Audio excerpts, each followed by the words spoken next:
जब जब भी बात हिंदी सिनेमा के कुछ ग्रेट फिल्म मेकर्स की जाएगी तो उस बात में the great showman Raj Kapoor का नाम जरूर शामिल होगा। व्यूअर, राज कपूर ने अपने 5 दशक के लंबे करियर के दौरान कई फिल्मों में एक्टिंग तो की ही, लेकिन उनके निर्माण और निर्देशन तथा संपादन से सजी ज़्यादातर फिल्मों ने तो कल्ट क्लासिक का दर्जा हासिल किया। लेकिन इसी बीच कुछ ऐसी फिल्में भी रही जिन्हें राज कपूर साहब के साथ अनाउंस तो किया गया, लेकिन वे कभी रिलीज नहीं हो पाई। लिहाजा आज के इस बेहद ही दिलचस्प वीडियो में हम बात करेंगे कुछ ऐसी ही अनरिलीज्ड फिल्म्स की। तो फिर आप चैनल को सब्सक्राइब करके वीडियो को पूरा देखते रहिए। जीना यहाँ मरना यहाँ इसके सिवा जाना कहाँ। व्यूअर, साल 1995 में एक फिल्म रिलीज हुई थी परमवीर चक्र, जो कि इसके डायरेक्टर, प्रोड्यूसर और राइटर मेजर अशोक कौल की पहली और आखिरी फिल्म थी। दरअसल ये फिल्म इंडियन आर्मी में मेजर रह चुके अशोक कौल ने राज कपूर के साथ 80 के दशक की शुरुआत में अनाउंस की थी। फिल्म के स्क्रिप्ट लेखन तथा प्रोडक्शन कंट्रोलर का काम मेजर अशोक कौल देखने वाले थे और डायरेक्शन, संपादन तथा अन्य सभी काम राज कपूर के जिम्मे थे। इस फिल्म के 3 मेन लीड कैरेक्टर्स के लिए रणधीर कपूर, ऋषि कपूर और अनिल कपूर के नाम सामने आए, लेकिन राज कपूर इस प्रोजेक्ट को लगातार टालते रहे। उन्होंने पहले प्रेम रोग, फिर राम तेरी गंगा मैली और फिर हिना मूवी पर काम शुरू कर दिया। और हिना मूवी की शूटिंग शुरू होने से पहले ही साल 1987 में राज कपूर की डेथ हो गई। लिहाजा मेजर अशोक कौल ने बाद में इस फिल्म का सारा जिम्मा खुद उठाया। फिल्म के सपोर्टिंग रोल्स के लिए हेमा मालिनी, कुलभूषण खरबंदा, सईद जाफरी और रजा मुराद जैसे अभिनयकारों को लिया गया और लीड रोल्स के लिए किन्हीं नए चेहरों को।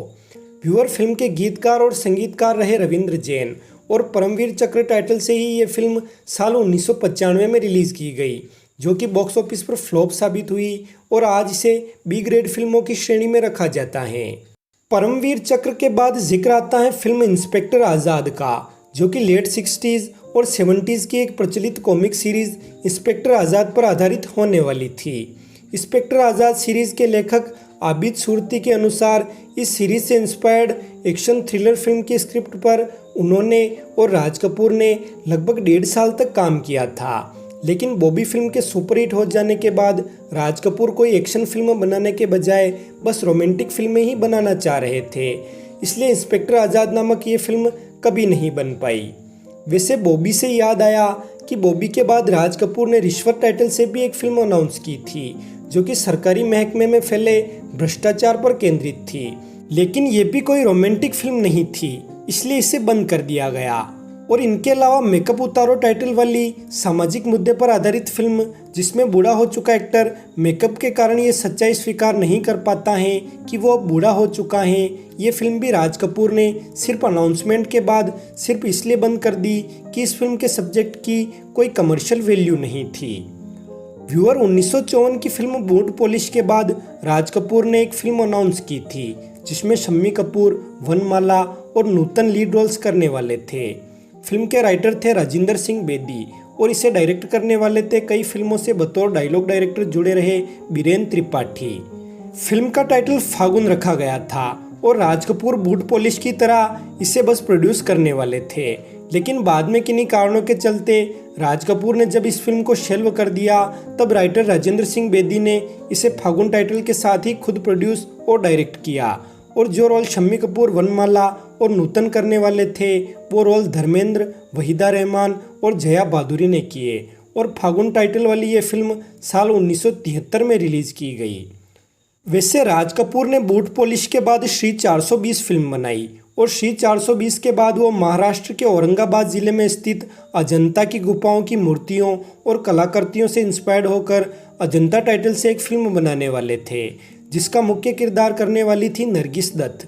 फिल्म के म्यूजिक के लिए शंकर जयकिशन को साइन किया गया और लिरिक्स के लिए हसरत जयपुरी को।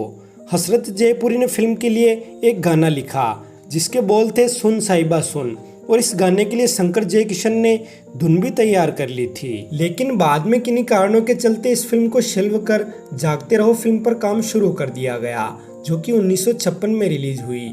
और हसरत जयपुरी द्वारा लिखा गया वो गाना सुन साहिबा सुन इस वाक़ये से लगभग 30 साल बाद साल 1985 में रिलीज हुई राज कपूर की आखिरी डायरेक्शनल फिल्म राम तेरी गंगा मैली के लिए रिकॉर्ड कर यूज़ किया गया और बताया जाता है कि ये वो अजंता फिल्म आर.के. बैनर की पहली रंगीन फिल्म भी होने वाली थी। वैसे रंगीन फिल्म से याद आया कि साल 1960 में थीफ ऑफ बगदाद टाइटल से एक फिल्म अनाउंस की गई जो कि कलर में बनने वाली थी और इसे प्रोड्यूस कर रहे थे बलराज कोहली और इसके डायरेक्शन तथा मुख्य भूमिका करने का काम राज कपूर संभालने वाले थे। फिल्म के संगीत निर्देशन की जिम्मेदारी शंकर जयकिशन को दी गई और फिल्म की स्क्रिप्ट राइटिंग का काम किया इंदर राज आनंद ने। लेकिन ये फिल्म भी सिर्फ अनाउंसमेंट तक ही सिमट कर रह गई, कभी शूटिंग फ्लोर तक नहीं आ सकी। 1960 के बाद 1963 में लव इन शिमला और इंतकाम जैसी फिल्में डायरेक्ट कर चुके फिल्म मेकर आर.के. नैयर ने अपने नैयर फिल्म्स के बैनर तले तीसरा कौन टाइटल से एक फिल्म अनाउंस की थी जिसमें राज कपूर के अलावा सायरा बानो और जॉय मुखर्जी नजर आने वाले थे। फिल्म के संगीत निर्देशक ऑब्वियसली शंकर जयकिशन थे और इसे हिंदी और अंग्रेजी दोनों भाषाओं में बनाया जाना था। फिल्म के अंग्रेजी वर्जन के लिए डायलॉग्स और स्क्रीन प्ले क्रमशः अर्जुन देव रक्षक और हरीश कुमार मेहरा ने लिखे और हिंदी वर्जन के लिए आगा जानी कश्मीरी ने। लेकिन किन्हीं कारणों के चलते ये फिल्म भी कभी शूटिंग फ्लोर तक नहीं पहुंच पाई।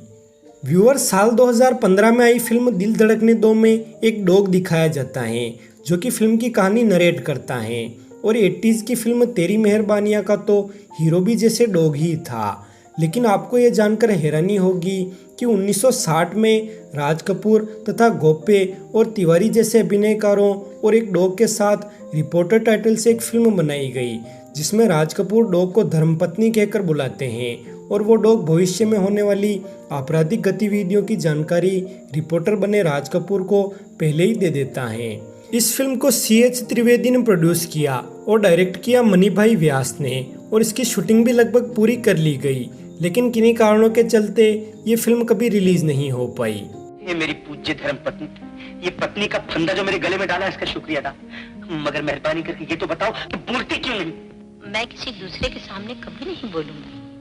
अच्छा, मान लिया, मगर अब इस मुसीबत से तो बचाओ देवी। ये बताओ कल की खबर क्या आने वाली है? कल शहर के एक बड़े सेठ की इकलौती बेटी अपोलो बंदर से समंदर में कूदकर आत्महत्या की कोशिश करेगी। व्यूअर, 70s और 80s में अमिताभ बच्चन के साथ कई सुपरहिट फिल्में बनाने वाले डायरेक्टर मनमोहन देसाई ने 60s में शम्मी कपूर के साथ बल्ब मास्टर और बदतमीज और राज कपूर के साथ छलिया जैसी फिल्में बनाई जो कि पसंद भी की गई और सफल भी रही, लेकिन बॉक्स ऑफिस पर कोई खास या कोई बड़ा कमाल नहीं दिखा पाई। इसी वजह से मनमोहन देसाई द्वारा राज कपूर और नूतन को लीड रोल्स में लेकर साल 1963 में अनाउंस की गई फिल्म छोटी सी दुनिया को कोई फाइनेंसर नहीं मिला और ये फिल्म महज अनाउंसमेंट तक ही सिमट कर रह गई। और अब अगर बात करें इस कड़ी की आखिरी फिल्म की तो जिक्र आता है उस फिल्म का जिसमें शम्मी कपूर और राज कपूर जो कि 80s की शुरुआत तक सपोर्टिंग रोल्स करने लगे थे वो लीड रोल्स करने वाले थे। सपोर्टिंग रोल्स में अमजद खान, पूजा सक्सेना, देबाश्री रॉय, श्रीराम लागू, गीता सिद्धार्थ, सतीश शाह और चंद्रशेखर इत्यादि शामिल थे और इस फिल्म की स्क्रिप्ट राइटिंग तथा डायरेक्शन और प्रोडक्शन का काम संभाल रहे थे माइक पवार। इस फिल्म के कुछ हिस्सों की शूटिंग भी कर ली गई, लेकिन फिर किन्हीं अनजान कारणों के चलते इसे बंद कर दिया गया। वैसे आपके हिसाब से इनमें से कौन सी फिल्म बनकर रिलीज होती तो हिंदी सिनेमा के लिए ग्रेट अचीवमेंट होता, कमेंट कर हमें ज़रूर बताएं। साथ ही ये वीडियो और इसमें की गई मेरी मेहनत अगर आपको पसंद आई हो तो इसे लाइक ज़रूर करें और चैनल पर पहली बार आए हो तो चैनल को सब्सक्राइब कर बेल आइकॉन पर ऑल का ऑप्शन चुन लें ताकि हर नई वीडियो आपके पास सबसे पहले पहुंच सके। धन्यवाद।